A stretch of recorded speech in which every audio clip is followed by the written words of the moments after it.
मेरे बच्चों खुश रहो। सभी को गुड मॉर्निंग। टैगोर चिन्ह अकेडमी स्टूडेंट ऑनलाइन क्लासेस में एक बार फिर आप लोगों को हार्दिक स्वागत है। व्यवसाय अध्ययन में हम लोग पहला चैप्टर पढ़ चुके थे। पहला अध्याय जो है व्यवसाय की जो प्रकृति है, व्यवसाय के जो उद्देश्य हैं, इनके बारे में हम लोगों ने विस्तार से पढ़ा। आज हम दूसरा चैप्टर स्टार्ट करेंगे। उसका नाम है व्यवसाय के विभिन्न स्वरूप। व्यवसाय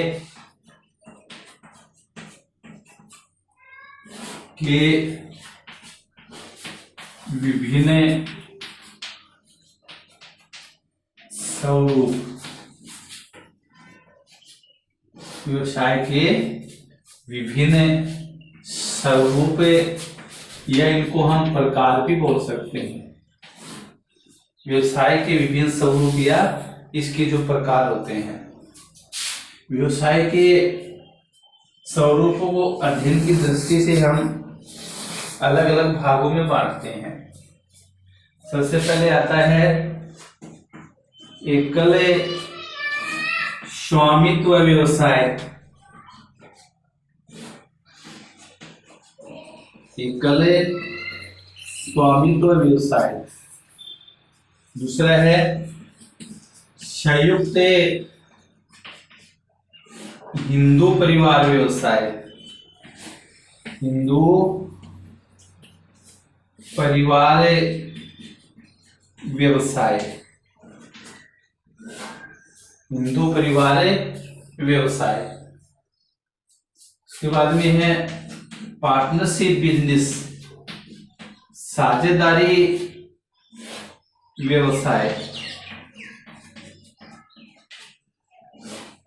उसके बाद में आता है सहकारी संगठन। और उसके बाद में हम लोग पढ़ेंगे संयुक्त पूंजी कंपनी। जॉइंट कैपिटल कंपनी के बारे में हम लोग पढ़ेंगे। इस प्रकार से व्यवसाय के स्वरूप का अध्ययन करने के लिए उनको 5 भागों में बांटा जाता है।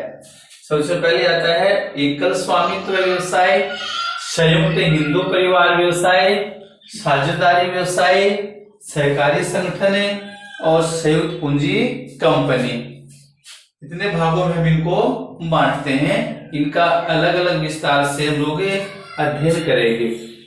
तो इस प्रकार से व्यवसाय के जो विभिन्न संगठन हैं, इनके बारे में जानने से पहले थोड़ा सा व्यवसाय के बारे में हम लोग इंट्रोडक्शन कर लेते हैं। इनसे संबंधित परिचय।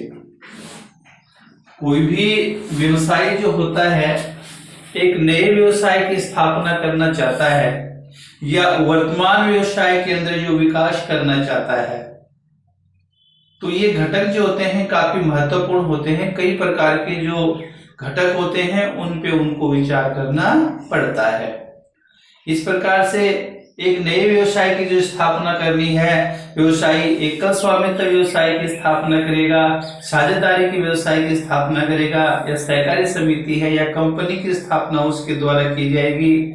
उसके पास कितने संसाधन हैं, पूंजी उसके पास कितनी है, कौशल उसके पास किस प्रकार से है, या वह व्यवसाय के ऊपर पूर्ण नियंत्रण चाहता है, किस प्रकार की उसकी इच्छा है, ये सबसे ज्यादा महत्वपूर्ण है। कम पूंजी है, उसके पास सीमित कौशल है, सीमित संसाधन है, व्यवसाय के ऊपर पूर्ण नियंत्रण चाहता है, तो उसके लिए एकल स्वामित्व व्यवसाय महत्वपूर्ण रहता है। या इसके अलावा अपने पूर्वजों जो पैतृक संपत्ति है, पूर्वजों का जो व्यवसाय चला आ रहा है, हिंदू परिवार जो होता है उसको आगे बढ़ाने के लिए तत्पर होता है। इसी प्रकार से एकल स्वामित्व हिंदू परिवार के दोषों को दूर करने के लिए साझेदारी का जन्म होता है। कई व्यक्तियों के सहयोग से मिलकर के आपस में एक पूंजी और सीमित कौशल जो होता है उसकी बजाय अधिक कौशल वगैरह आदि का प्रयोग करने के लिए, यानी पूंजी और कौशल का दोनों का जो कम्युनिकेशन जो सीमित होता है उसका प्रयोग करने के लिए साझेदारी का भी स्थापना की जा सकती है। और एक लार्ज स्केल के जो प्रोडक्ट्स यानी बड़े उत्पादन की बस्तें प्राप्त करने के लिए, व्यवसाय का विकास और विस्तार करने के लिए अंतर्राष्ट्रीय स्तर के ऊपर अगर कोई व्यक्ति पूछना चाहता है तो वह इन व्यवसायों के बजाय कंपनी को ज्यादा महत्व देगा। तो इस प्रकार से हम कह सकते हैं कि व्यवसाय किस प्रकार के व्यवसाय की स्थापना करना चाहता है, ये ज्यादा महत्वपूर्ण है। तो व्यवसाय के जो विभिन्न स्वरूप हैं इनके बारे में एक बार थोड़ा सा हम लोग परिचय कर लेते हैं, उसके बारे में विस्तार से अध्ययन करेंगे। एकल स्वामित्व व्यवसाय, स्वामित्व व्यवसाय,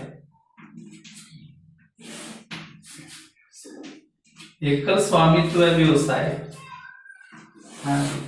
एकल स्वामित्व व्यवसाय वह होता है, एकल स्वामित्व जो व्यवसाय होता है जिसका प्रबंध संचालन नियंत्रण एक व्यक्ति के द्वारा किया जाता है।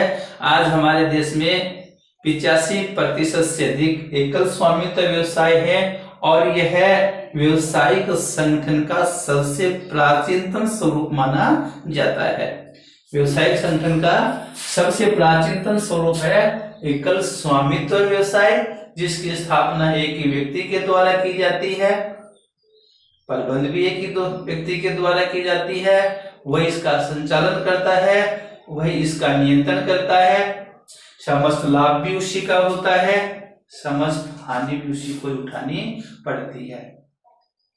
अर्थात हम लोग संक्षेप में यूं कह सकते हैं कि व्यवसायिक संगठन का वह प्राचीनतम स्वरूप, व्यवसायिक संगठन का वह प्राचीनतम स्वरूप है जिसका प्रबंध संचालन नियंत्रण शासी एक ही व्यक्ति के द्वारा किया जाता है, उसको हम एकल स्वामित्व व्यवसाय के नाम से जानते हैं। इस प्रकार का जो व्यवसाय होता है उसमें एक ही व्यक्ति के द्वारा शुरू किया जाता है, प्रबंध भी एक ही व्यक्ति के द्वारा होता है, संचालन भी उसी के द्वारा होता है, नियंत्रण भी उसी के द्वारा होता है, स्वामी और फर्म दोनों इसके अंदर एक ही होते हैं, सीमित कौशल होता है, सीमित संसाधन होते हैं, लाभ का बंटवारा नहीं होता तो लाभ हानि का बंटवारा भी नहीं होता, प्रत्यक्ष इसके अंदर संबंध होते हैं, जितनी अधिक मेहनत करेगी उतना अधिक लाभ मिलेगा। इसके बाद में और हम विस्तार से पढ़ेंगे। उसके बाद में दूसरा जो इसका रूप आता है वो आता है संयुक्त हिंदू परिवार व्यवसाय। संयुक्त हिंदू परिवार व्यवसाय, हिंदू जॉइंट फैमिली जो होती है, संयुक्त हिंदू परिवार व्यवसाय जो होता है जिसका प्रबंध संचालन नियंत्रण एक हिंदू परिवार के द्वारा किया जाता है। उसी लाइन पे एकल स्वामित्व व्यवसाय हम लोगों ने पढ़ा था, उसी प्रकार से बता दो, प्रबंध संचालन नियंत्रण एक व्यक्ति के द्वारा होता है, एकल स्वामित्व व्यवसाय हो गया, जिसका प्रबंध संचालन नियंत्रण एक हिंदू परिवार के द्वारा किया जाता है, वह संयुक्त हिंदू परिवार या अविभाजित हिंदू परिवार व्यवसाय के नाम से जाना जाता है। ठीक है। हिंदू उत्तराधिकार अधिनियम 1956 के द्वारा यह शासित होता है। हिंदू उत्तराधिकार 1956 इस पे लागू होता है, लेकिन उसके बाद में 20 सितंबर 2004 को इसमें काफी संशोधन किए गए थे। तो इस प्रकार से संयुक्त हिंदू परिवार व्यवसाय वो होता है जो पैतृक संपत्ति मिलती है उसके ऊपर आधारित होता है, कम से कम 2 सदस्य होते हैं, 3 पीढ़ियों तक चलता है, परिवार में सबसे बड़ी आयु का जो व्यक्ति होता है वो मुखिया होता है, मुखिया के मर जाने के बाद में उसके बाद में ये निरंतर रूप से चलता रहता, बंद नहीं होता, क्योंकि परिवार में सबसे बड़ी आयु का जो व्यक्ति होता है वो उसका स्थान ग्रहण कर लेता है। इस परिवार का जो मुखिया होता है उसको कर्ता बोलते हैं। क्या बोलते हैं? कर्ता बोलते हैं उसको। कर्ता का ही हिंदू परिवार व्यवसाय पे नियंत्रण होता है। सभी निर्णय जो इसी के द्वारा लिए जाते हैं सभी को मान्य होते हैं, सभी का सहयोग इसमें होता है। इसका नियंत्रण होता है वो भी कर्ता के द्वारा होता है। स्थापना के लिए कम से कम 2 सदस्य, हिंदू उत्तराधिकार अधिनियम 1956 इस पे लागू होता है। पैतृक संपत्ति इसमें होती है। कर्ता का दायित्व जो होता है वह सीमित होता है, बाकी सभी का सीमित होता है। निरंतरता इसके अंतर्गत पाई जाती है। तो एक बार ये संयुक्त हिंदू परिवार व्यवसाय होता है, इसके बारे में भी हम लोग और आगे डिटेल से पढ़ लेंगे। उसके बाद में तीसरा जो आता है वो है साझेदारी व्यवसाय। साझेदारी व्यवसाय, साझेदारी व्यवसाय जिसको बोलते हैं पार्टनरशिप बिजनेस।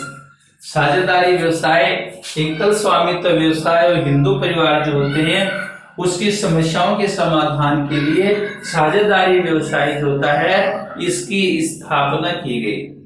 साझेदारी व्यवसाय के अंदर 2 या 2 से अधिक व्यक्ति, साझेदारी जो व्यवसाय है इसमें 2 या 2 से अधिक व्यक्ति एक वैध व्यवसाय को चलाने के लिए सहमत होते हैं, जिसका उद्देश्य लाभ कमाना होता है तथा आपस में बांटना होता है। ऐसे व्यवसाय का संचालन उन सभी के द्वारा या उनमें से किसी एक के द्वारा किया जाता है। तो क्या हुआ, साझेदारी जो होती है कम से कम 2 सदस्य होते हैं और अधिक से अधिक, पहले 50 थे लेकिन आज कंपनी अधिनियम में अधिक से अधिक 200 सदस्य संख्या तक सीमित कर दी गई है। वैधानिक व्यवसाय होता है। सभी साझेदार पारस्परिक समझौते के द्वारा इसका जन्म होता है। सभी साझेदारों में पारस्परिक समझौता उसके द्वारा इसका जन्म होता है। उद्देश्य लाभ कमाना और आपस में बांटना होता है। इसका संचालन सभी के द्वारा उनमें से किसी एक के द्वारा किया जाता है। ये साझेदारी व्यवसाय होता है। साझेदारी अधिनियम 1932 के द्वारा शासित होता है। सभी साझेदार जो होते हैं उसका दायित्व जो होता है वो असीमित होता है। तो साझेदारी संबंधित सीमित दायित्व वाली साझेदारी भी है, साझेदारों के प्रकार भी है, साझेदारी का पंजीयन भी है, साझेदारी संलेख क्या होता है, साझेदारी संबंधी लाभ और हानियां सीमाएं भी हैं। ये सभी प्रकार की जानकारियां साझेदारी का टॉपिक दोबारा जब देखेंगे उस समय हम इसका अध्ययन करेंगे। उसके बाद में एक आती है सहकारी संगठन या सहकारी समिति भी इसको बोल देते हैं, कोऑपरेटिव ऑर्गेनाइजेशन। सहकारी समिति कमजोर व्यक्तियों का एक ऐसा ऐच्छिक संगठन होता है जो उच्च वर्ग के व्यक्तियों जो शोषण करते हैं उनसे बचने के लिए या अपने आर्थिक हितों की रक्षा करने के लिए कमजोर व्यक्तियों का एक ऐच्छिक संगठन होता है, जो सहकारी समिति अधिनियम 1912 द्वारा शासित होता है। इसकी स्थापना करने के लिए कम से कम 10 सदस्य होने चाहिए। इसकी जो पूंजी है सीमित दायित्व वाले अंशों में विभक्त होती है। इसकी जो पूंजी होती है सरकार भी इसका सहयोग करती है, कुछ पूंजी जो होती है वो सरकार के द्वारा भी इसकी लगी होती है। सदस्यों का जो दायित्व होता है वो अंशों तक सीमित होता है। निरंतरता इसके अंतर्गत पाई जाती है। तो ये सहकारी संगठन होता है, इसके बारे में भी हम लोग विस्तार से अध्ययन करेंगे। सहकारी संगठन में कई प्रकार की समितियों के बारे में पढ़ेंगे, जैसे उपभोक्ता सहकारी समिति है, विपणन सहकारी समिति है, किसान सहकारी समिति है, सहकारी आवास समितियां हैं, सहकारी ऋण समितियां हैं। इनके बारे में भी हम लोग विस्तार से अध्ययन करेंगे। ये सहकारी संगठन के अंतर्गत आते हैं और सहकारी संगठन के कौन कौन सी हानियां हैं, कौन कौन से लाभ हैं, इनका भी हम लोग काफी विस्तार से अध्ययन करेंगे।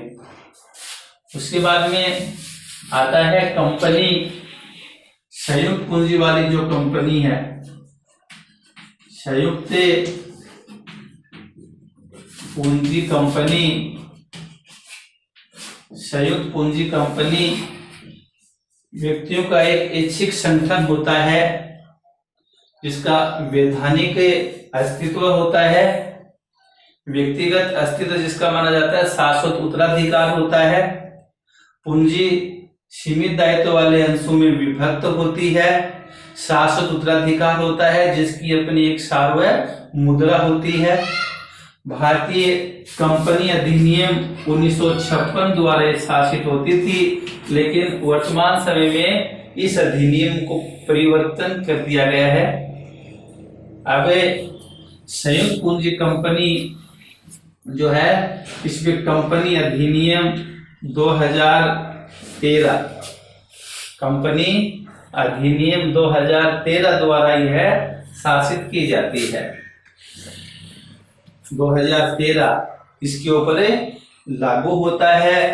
दो प्रकार की कंपनियां भी होती हैं इसमें, निजी कंपनी भी है, सार्वजनिक कंपनी भी है।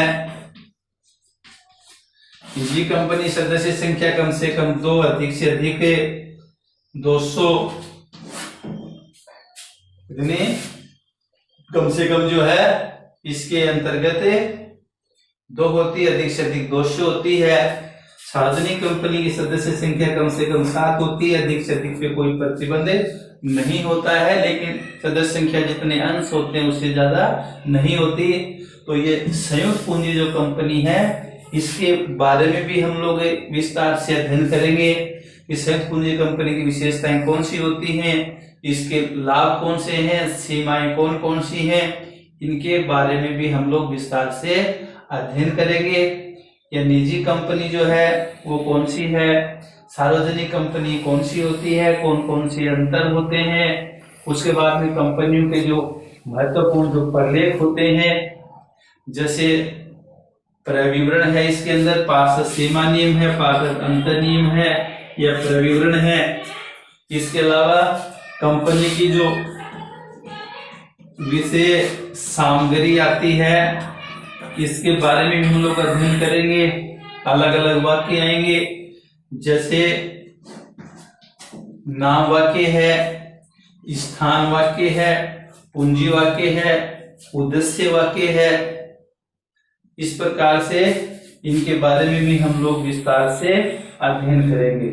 तो व्यवसाय के जो विभिन्न स्वरूप हैं, एकल स्वामित्व व्यवसाय, संयुक्त हिंदू परिवार व्यवसाय, संयुक्त पूंजी कंपनी, साझेदारी व्यवसाय और हिंदू परिवार व्यवसाय, इन सभी के बारे में हम लोग विस्तार से अध्ययन करेंगे।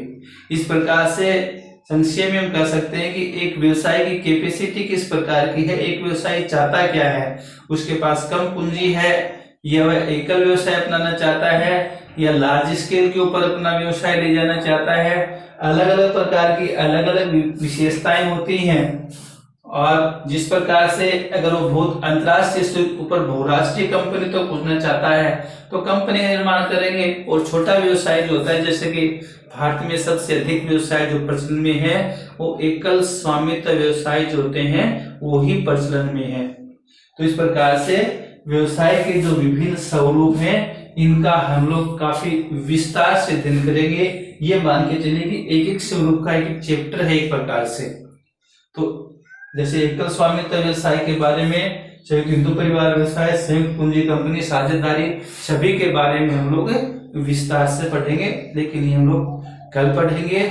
कल हम लोग एकल स्वामित्व व्यवसाय क्या होता है, जैसा कि मैंने आपको बताया, इसका प्रबंध संचालन नियंत्रण एक ही व्यक्ति के द्वारा किया जाता है, इसके बारे में हम लोग विस्तार से पढ़ेंगे। एकल स्वामित्व व्यवसाय का अर्थ पढ़ेंगे, इसके जो लाभ हैं, इसकी सीमाएं हैं, इनके बारे में विस्तार से कल वाले वीडियो में हम लोग करेंगे। तब तक सभी बच्चों को धन्यवाद।